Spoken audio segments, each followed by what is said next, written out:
Yuk, buka slide-nya, Om. Tema khotbah pagi hari ini tentang bagaimana Yesus mengajari kita tentang berdoa. Oke? Boleh dibuka dulu, Matius 6 ayat 5 sampai 15.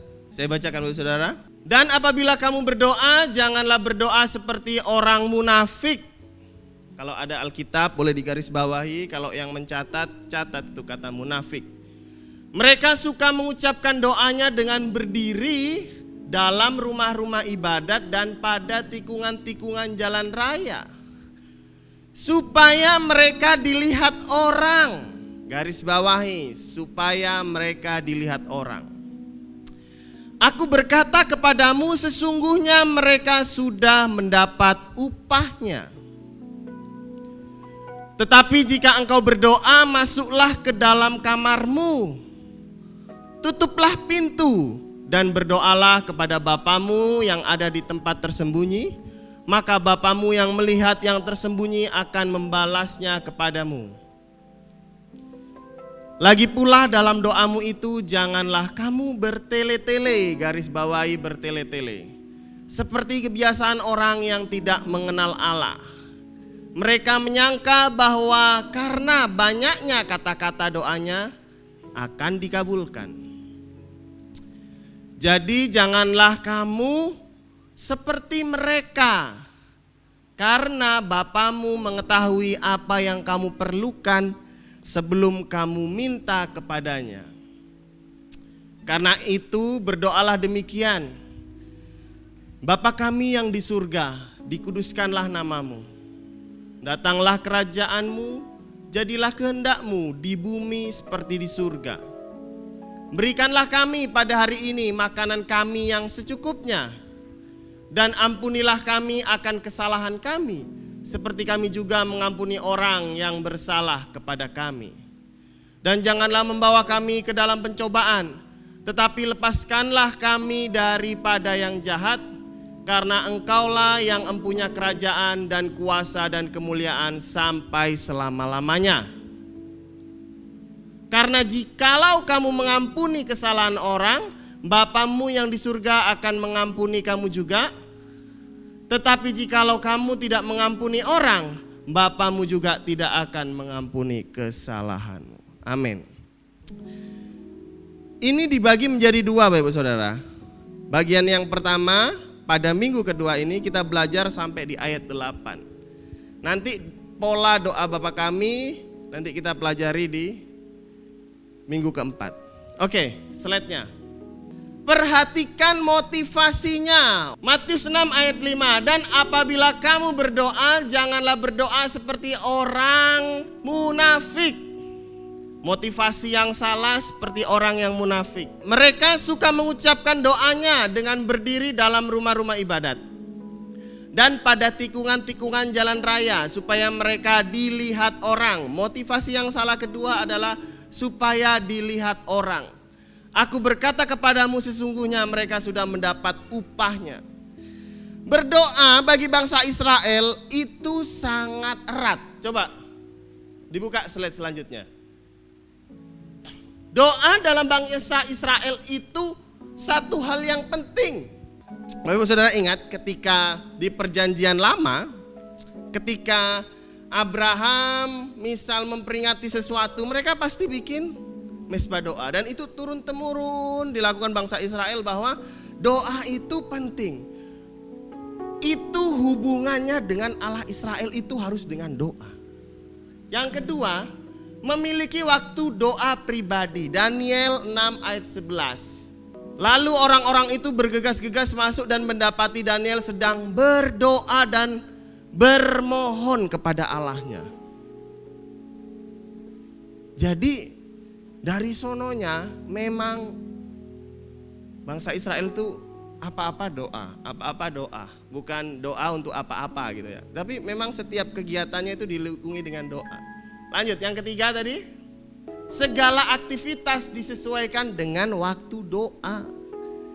Jadi Bapak Ibu Saudara, kalau udah misal jam doa, misal jam 12 gitu, mereka pergi ke sinagog terdekat.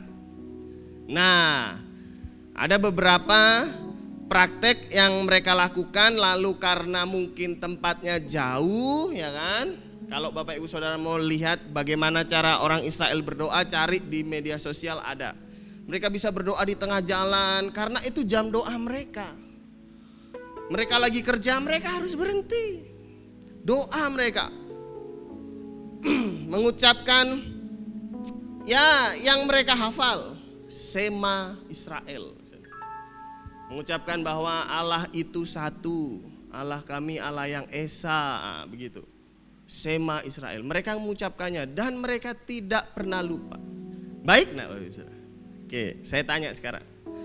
Kalau kita selalu mengingat waktu doa, baik nak? Hello? Ada orang? Aku tanya nih, kalau kita dalam keseharian kita mengingat waktu doa, baik apa enggak? Baik nak? Baik. Bahkan Yesus ngomong, jika kehidupan agamamu tidak lebih baik dari orang Farisi, kau tidak berkenan. Kebiasaan berdoa itu baik, baik sekali. Artinya mengingat Tuhan dalam setiap kegiatan hidup kita. Tapi masalahnya Bapak Ibu Saudara, di sini masalahnya. Ayat yang kita lihat tadi.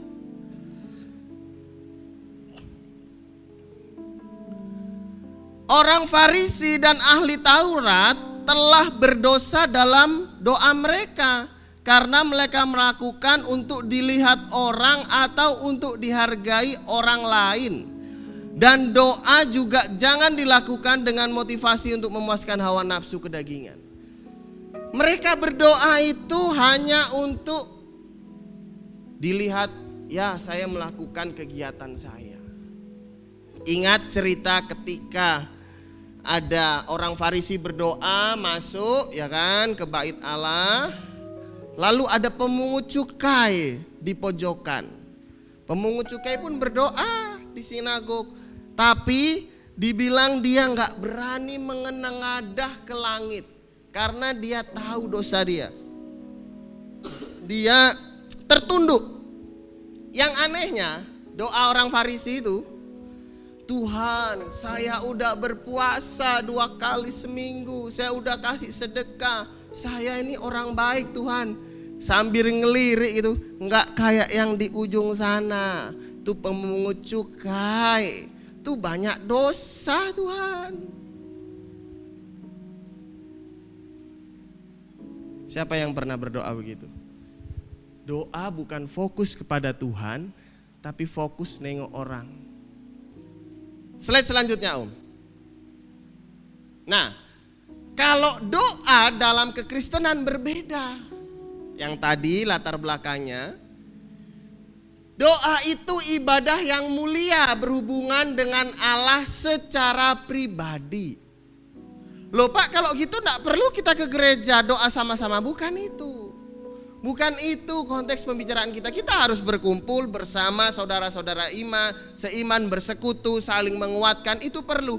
Ini konteksnya doa pribadi, itu enggak perlu sampai Yesus negur mereka itu di jalan-jalan, bukan hanya untuk kepada Tuhan tapi supaya dilihat orang. Konteksnya di sini bukan lokasinya, bukan masalah tempatnya, tapi motivasinya. Ibadah yang mulia berhubungan dengan Allah Bapa secara pribadi. Yesus telah mengorbankan dirinya dengan nilai yang sangat mahal dan tak terhingga, sehingga manusia dapat memiliki hubungan secara pribadi dengan Allah. 1 Petrus 3 ayat 18. Sebab juga Kristus telah mati sekali untuk segala dosa kita. Ia yang benar untuk orang-orang yang tidak benar. Siapa itu? Kita. Supaya ia membawa kita kepada Allah. Ia yang telah dibunuh dalam keadaannya sebagai manusia, tetapi yang telah dibangkitkan menurut roh. Kita bisa datang langsung kepada Bapa. Orang Kristen itu dekat sama Tuhan karena manggilnya Bapa. Dan gak kayak orang Yahudi. Berapa kali orang Yahudi itu? Ada yang 3 kali, ada yang 7 kali. Orang Kristen berapa kali? Harusnya setiap dalam pekerjaan kita. Gimana Pak caranya doa kayak gitu? Nah itu dia. Boleh enggak Pak doa di dalam kamar mandi? Boleh. Siapa ya? Emang Tuhan enggak melihat kita di kamar mandi lagi ngapain? Boleh enggak Pak doa sambil nyetir mobil? Boleh. Yang enggak boleh, doanya sambil nyetir mobil tutup mata. Oh, kalau udah bisa doa sambil tutup mata nyetir mobil berarti jago. Karena saya pernah nengok supir-supir bus itu belokan Putus Sibo itu udah enggak lihat lagi, udah tahu jalan. Kadang-kadang ada yang sambil main HP. Kita penumpangnya, wah hebat benar dia sambil lihat. Oh, udah hafal dia, hampir tiap hari dia Putus Sibo Pontianak. Nah, Bapak Saudara, kalau orang Kristen itu doa setiap hari, setiap waktu, kapan aja datang enggak masalah. Dan dengan catatan, nah ini yang suka begini. Pak Jordan mau kemana?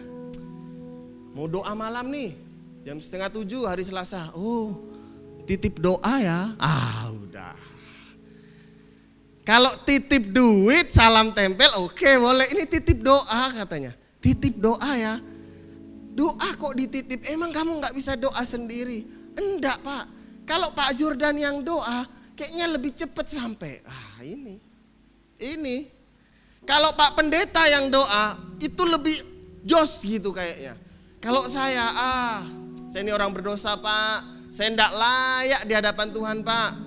Jangankan doa, ngomong aja saya enggak boleh sebenarnya sama itu anggapan-anggapan yang salah Bapak Saudara. Saudara tahu Elia bisa berhentikan hujan, bisa turunkan hujan. Elia itu manusia super. Coba kita lihat. Yakobus 5 ayat 16. Karena itu hendaklah kamu saling mengaku dosamu dan saling mendoakan supaya kamu sembuh. Doa orang yang benar bila dengan yakin didoakan sangat besar kuasanya. Elia garis bawah itu.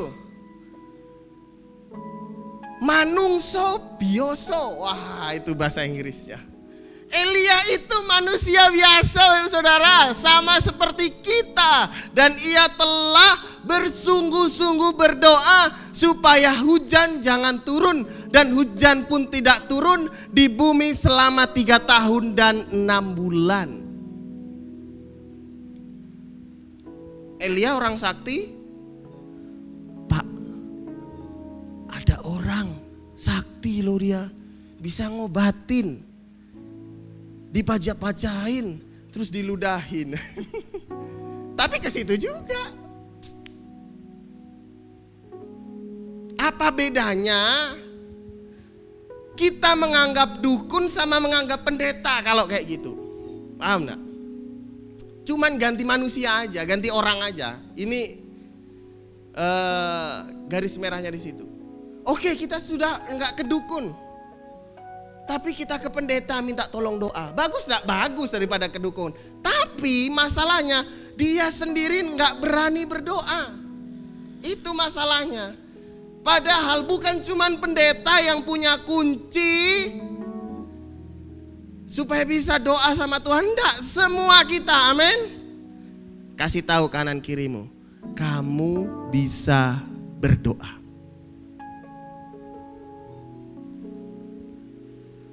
Enggak perlu nunggu Pak Gembala. Pak Gembala lagi pelayanan di Badau nih, ya kan? Tiba-tiba anak kita sakit. Telepon Pak Gembala dulu, Pak Gembala bisa enggak datang? Oh tunggu, saya masih di Badau. Ini mau doakan anak saya sakit. Udah doa aja dulu. Enggak bisa Pak, harus Pak Gembala. Udah, Pak Gembala ngebut gitu. Jangan Bapak Saudara.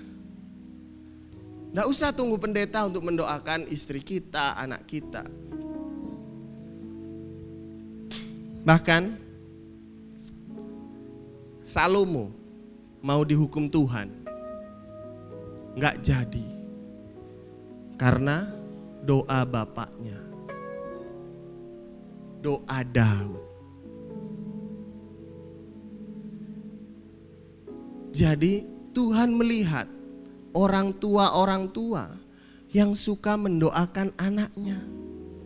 Amin. Pernah enggak Bapak Saudara doakan anaknya? Atau kita balik, pernah enggak anak-anak muda ini doakan orang tuanya? Atau pulang ke rumah, pulang ke asrama, tidur aja, lupa sama orang tua. Doakan anak-anak kita, doakan juga orang tua kita. Saya juga sebagai orang tua, saya juga sebagai anak. Anak dari mama papa saya juga punya anak, saya sebagai orang tua. Doakan. Paling lucu nih kisah saya ya. Kalau kami mau tidur, anak-anak tuh kalau mau tidur ada mamanya di dalam kamar. Ah itu lama tidur. Lama pasti. Yang ngobrol lah, yang inilah. Pokoknya mereka itu suka curhat kayaknya. Mereka dua suka curhat sama mamanya kalau mau tidur. Bisa sejam tuh enggak tidur-tidur padahal udah di tempat tidur. Nah beberapa hari ini saya bilang, mama di luar dulu. Mama di ruang makan, anak-anakku tidurkan. Kalau sama saya cepat. Cepat bobok, cepat. Tapi mereka harus doa dulu sama mamanya. Doa dulu. Meskipun doa lagi sama saya di dalam kamar, dia kejar ke ruang makan. Ma doa. Gitu. Ingat Maya ada 3 pesan. Nah, apa sih pesannya? Saya penasaran. Anak saya yang laki-laki itu sangat suka kalau tidur dekat mamanya. Pesan pertama, mama harus bobok dekat lepin. Ah udah. Jangan lupa ya, kalau papa mau pindahin lepin, marahin papa katanya. Ah udah. Jangan lupa ya, pokoknya mama harus bobok dekat lepin. Nah itu. Anak yang laki-laki itu suka. Nah yang perempuan itu suka tidur dekat saya. Papa jangan lupa ya, gendong dedek dekat papa. Ah gitu. Jadi Bapak Saudara, kami biasakan bangun tidur, sebelum tidur, dan kita berdoa Bapak Saudara. Dan itu harus menjadi habit, kebiasaan. Ketika kita mendoakan anak kita, mereka akan ingat diajari, oh ya saya didoakan oleh orang tua saya juga harus mendoakan orang tua. Jangan sampai kita orang Kristen yang punya jam waktu berdoa kapan aja, karena kapan aja nggak ada jamnya. Mereka tuh orang Yahudi kalau doa itu nggak mau dia lewat jamnya, harus jam itu. Karena kalau lewat jamnya mungkin dia merasa nggak sah atau bagaimana. Begitu juga dengan agama-agama yang lain. Udah lewat waktunya, kita harus bayar. Nah, orang Kristen, tenang. Kapan-kapan bisa berdoa. Nggak doa hari ini, besok bisa doa. Lama-lama nggak berdoa. Lanjut slide-nya. Doa dalam kekristenan, Yesus membuka jalan melalui pengorbanannya di kayu salib sehingga manusia dapat datang kepada Allah dengan berani. Dulu Bapak Saudara, bangsa Israel itu enggak bisa ketemu langsung dengan Allah. Bisa mati. Bahkan Musa itu habis bertemu dengan Allah di Gunung Sinai, muka Musa itu bersinar, turun ke bangsa Israel itu wah bersinar. Tapi sekarang bisa kita ngobrol langsung bisa. Di mana aja, everywhere. Lanjut. Makna perintah Yesus dalam berdoa. Nah ini. Tetapi jika engkau berdoa, masuklah dalam kamarmu, tutuplah pintu, berdoalah kepada Bapamu yang ada di tempat tersembunyi, maka Bapamu yang melihat yang tersembunyi akan membalasnya kepadamu. Lanjut. Makna ayat 6. Doa jangan didasari untuk didengar dan diketahui orang lain, yang membuat orang lain menjadi kagum sama kita. Doa bersifat pribadi, hanya kita dengan Bapa yang di surga tahu. Doa dapat dilakukan di mana saja, kapan saja. Sangat baik jika mempunyai tempat khusus untuk berdoa. Ini contoh-contoh ketika Yesus berdoa di Taman Getsemani, di atas bukit, 1 Tesalonika 5 ayat 17, Markus 1 ayat 35. Bapak Ibu Saudara, menarik ketika saya teliti bahwa kata kamar di situ itu bukan kamar biasa. Kalau di rumah kita ada sebuah ruangan, kalau orang Yahudi itu kan rumahnya kamarnya itu berbatasan langsung sama pintu luar kayak ini. Nah, langsung berbatasan dengan pintu luar kan? Tapi kamar yang ini itu bukan kamar tidur biasa, itu kamar khusus yang ada di dalam tengah ruangan. Misalnya di ruangan ini rumah kita, lalu ada kamar di tengah yang gak berbatasan dengan dinding kanan kiri, lalu pintunya suruh ditutup. Ini mau mengasih tahu bahwa kalau kita doa itu gak usah dengan motivasi yang lain, tapi berdoalah memang hanya hubungan dengan Tuhan. Amin.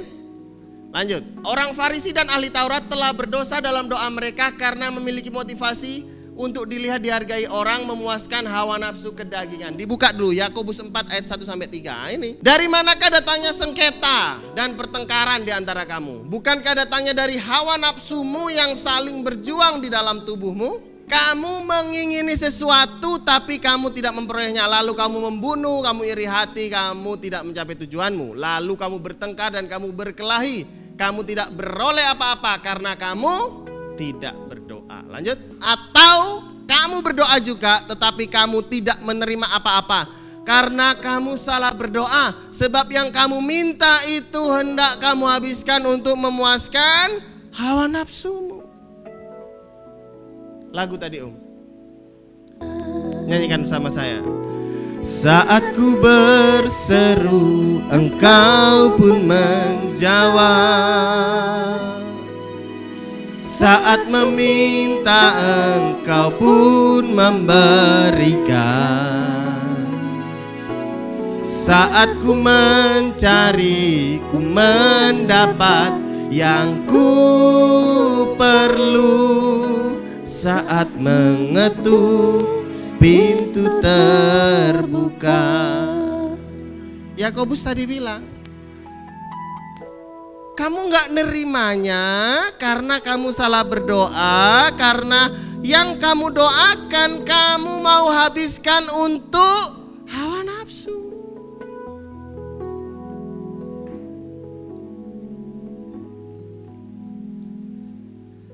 Hubungan kita dengan Bapa itu seperti ayah dan anak. Tidak mungkin di Lukas bilang anak minta roti dikasih batu, kasih ular, kasih kalajengking. Tapi pertanyaannya dibalik. Gimana Pak kalau anaknya minta ular sama minta kalajengking? Lah itu dia. Ya enggak dikasih lah. Terkadang doa kita itu menurut kita baik, tapi belum tentu baik menurut Tuhan. Yakobus bilang tadi, yang kamu doakan, kamu mau habiskan untuk hawa nafsumu. Dari manakah datangnya pertengkaran? Dari manakah datangnya sengketa? Dari keinginan hatimu yang gak terpuaskan. Kalau ada doa-doa Bapak Ibu Saudara yang mungkin belum dijawab Tuhan, boleh dicek. Yang Bapak Ibu Saudara doakan itu benar enggak sesuai dengan kehendak Tuhan? Kesaksian saya Bapak Saudara tentang doa yang enggak dijawab Tuhan. Saya sudah saksikan bahwa saya anak sedekah bulan lalu. Artinya kuliah saya itu dibayarin oleh sebuah gereja yang bersedekah kepada saya. Begitu juga kuliah lanjut saya dibayarin juga oleh sebuah persekutuan yang memiliki gereja dan membiayai saya. Tujuan saya kuliah sampai S2 itu pengen jadi dosen Bapak Ibu Saudara. Karena gagal pertama kepengen jadi tentara, enggak gagal ya kan. Yang kedua kepengen jadi dosen. Setelah sampai di Kalimantan Barat, ternyata STT di Kalimantan Barat ini enggak sebanyak di Jakarta. Saya kepengen jadi dosen, doa loh. Lalu saya diterima di Pontianak jadi dosen. Gajinya 500.000 rupiah. Bukannya saya tidak bersyukur dengan gaji 500.000 rupiah. Ketika saya mengajar di sini di SMK 2, waktu jadi honor sekolah, Rp300.000 juga dibayar 3 bulan sekali. Kurang lebih sama. Saya bilang sama yang punya rektor, Pak, tujuan saya ke Kalimantan Barat ini, saya mau melayani, mencari pekerjaan dan juga mau menikah, Pak. Dalam pikiran saya, kalau 500.000 nabungnya untuk nikah kapan? Udah jauh. Udah, enggak sesuai. Ini jawaban doa kayaknya enggak sesuai. Tapi kan berkat enggak dari mana aja, iya. Tapi sama aja Pak, di Kapas dulu saya segitu. Udah akhirnya saya balik. Singkat cerita ternyata keinginan saya itu jadi dosen ya enggak jadi. Sampai sekarang saya enggak jadi dosen. Cuman jadi guru di BIKA. Tapi Bapak Ibu Saudara, kalau kita melihat rencana Tuhan itu yang terbaik yang Tuhan beri.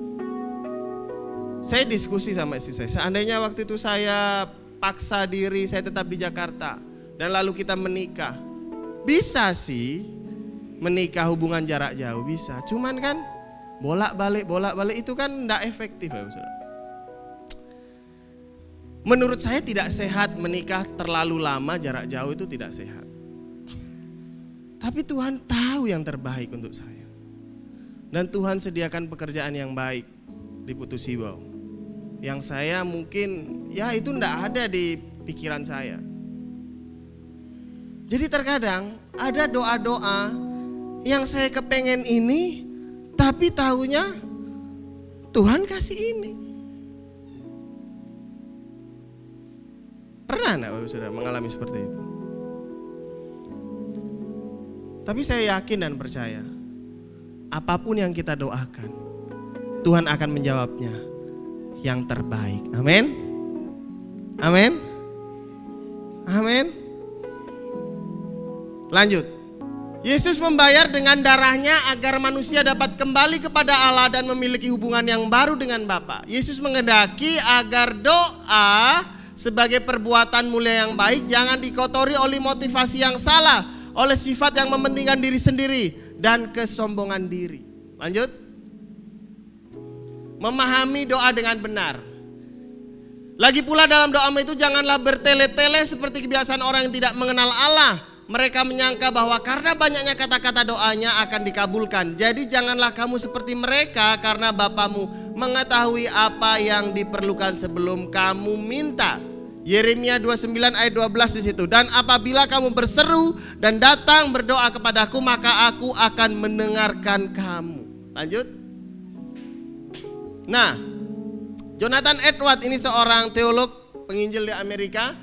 Doa itu adalah ekspresi natural dari iman, dan doa itu seperti nafas kehidupan. Bapak Ibu pernah enggak nafas? Pernah? 1 detik aja?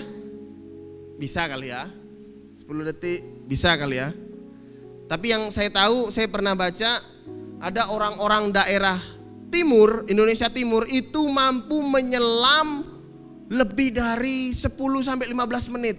Cari apa? Cari mutiara. Saya enggak tahu bagaimana cara mereka melatihnya. Tapi kalau kita enggak berdoa, itu diibaratkan, kata Jonathan, itu seperti nafas kehidupan orang Kristen. Doa jangan bertele-tele. Yang pertama. Yang kedua, untuk apa kita berdoa, tujuan kita berdoa. Yuk, 2 slide terakhir. Orang yang tidak mengenal Allah atau penyembah berhala, praktek bangsa-bangsa kafir, mengucapkan doa dengan perkataan yang sia-sia, ngalor ngidul. Ngalor ngidul itu bahasa Jawa, Pak Andreas tahu. Ngalor itu ke utara, ngidul itu ke selatan. Etan kulon, nah itu ke barat atau ke timur. Jadi mutar-mutar, diulang-ulang, tidak jelas apa yang mau diutarakan. Doa itu bukanlah mantra, ritual keagamaan untuk menunjukkan bahwa kita orang kudus. Doa itu adalah relasi atau hubungan. Nah, bertele-tele itu bahasa aslinya itu batalogesete, pengulangan frase yang kosong terus menerus.